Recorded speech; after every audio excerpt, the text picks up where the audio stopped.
Hi, this is Sean Weaver with Six String Country, and in this lesson, we're going to be taking a look at Jerry's Breakdown. And it's by Jerry Reed. It's a duet with Jerry and Chet Atkins, and Chet and Jerry made several records together, and were great friends and collaborators, and this was the lead-off track, track one, side one, on Me and Chet. I have a copy of that record. I remember buying it when I was like 14 or 15 and running after Jerry in the parking lot to have him sign it.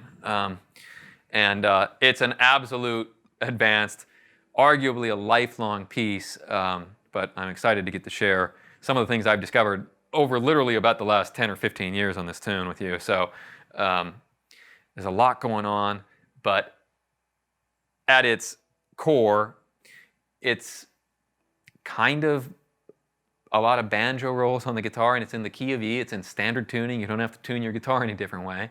And I'm going to be going through right and left hand patterns with you that are very specific to the tune in both Chet's part and Jerry's part. So having said all that, let's just get into the tune, and just remember on this one, take it slowly, be kind to yourself, and there is, on the video player here on Six String Country, you can always slow things down. So anything you want to slow down, slow it down. And with that, we'll get into the right and left hand and playing Jerry's Breakdown.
In this lesson, we're taking a look at the introduction as Jerry starts this tune out with his great sort of banjo rolls, and that's really all he was doing on guitar. So it's just going to be the first 8 bars, but it's going to get immediately into this right-hand pattern. I'm using a different set of fingers than I think Jerry was. I mean, Jerry, as we've talked about in some of the other videos, used pretty much thumb, middle, third finger, kind of the clawing technique and set of fingers.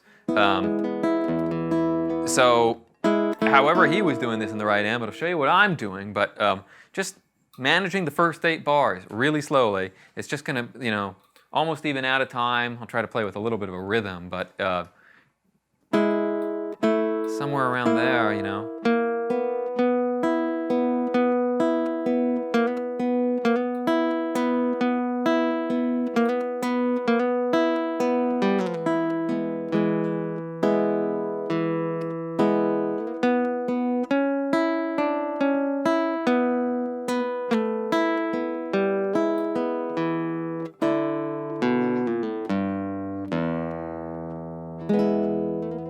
And then he's going to go into the main theme of the tune. In this lesson, we'll be taking a look at really the A section of the tune, and there's a lot of repetition of this. So we want to get a good handle on it, and then after that, it'll just be a matter of endurance and muscle strength and muscle memory. You really want to dial this in nice and slowly, starting it out. So this will be measure 9. And it's going to start with the left hand, the 7th fret, pulling off to the 5th fret. And then transferring over to the 2nd string on beat 2. And that'll be at the 8th fret. followed by an open string, open first string, up to the 9th fret. I put the left-hand fingerings in here for you, but you want to use 3rd finger, index finger, pinky, open, pinky going up to the 9th. So your pinky travels the length of the string. Sometimes my hand might even inadvertently slide up. But you do want to articulate the note, is what I'm saying. But you might hear.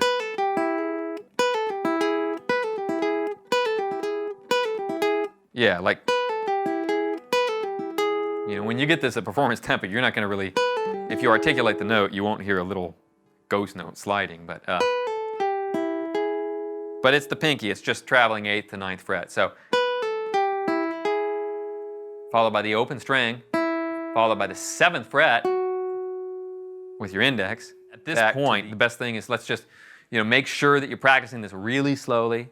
Don't try this starting out at this tempo, but to give some context, we're going to play it now about 3/4 of the tempo, just the bridge. We'll start in measure 29 and take you all the way through measure 44.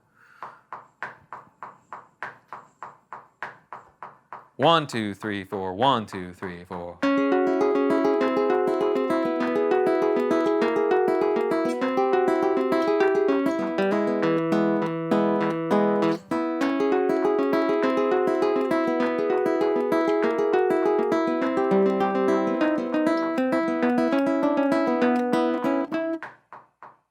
In these next several lessons, we'll be taking a look at Chet's solo. We'll be breaking it up into 3 parts, and it's over the form of the tune, over the A, B of the tune specifically, and then Jerry finishes the tune out with the main theme again. So we're going to start out with the first A section, and we'll play it at a 1/4 speed of the recorded tempo. So this will be with your quarter note at 68 beats per minute, somewhere around there. We'll just play it nice and slowly for you to get a handle on it right now.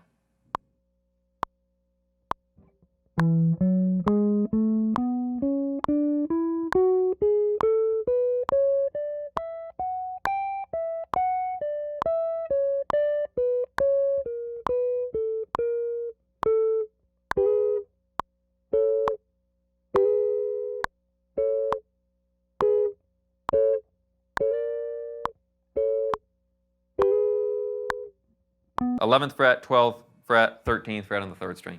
Then the high E string on top of that. Because they're groupings of 3 on the 3rd string, I'm doing an alternating between the thumb and the index. But I need my middle to get the high E string. So it's not like I guess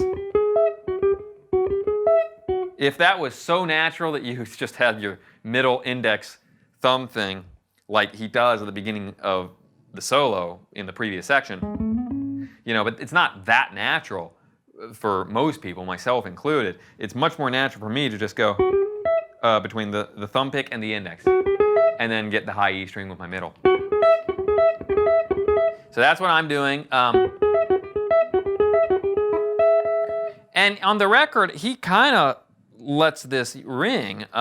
It's more natural when I do those kinds of licks to kind of make them staccato, more like something that a chicken picking person might play, like Albert or whoever. But Chet kind of it's fairly legato, even though it's really fast as he's playing that.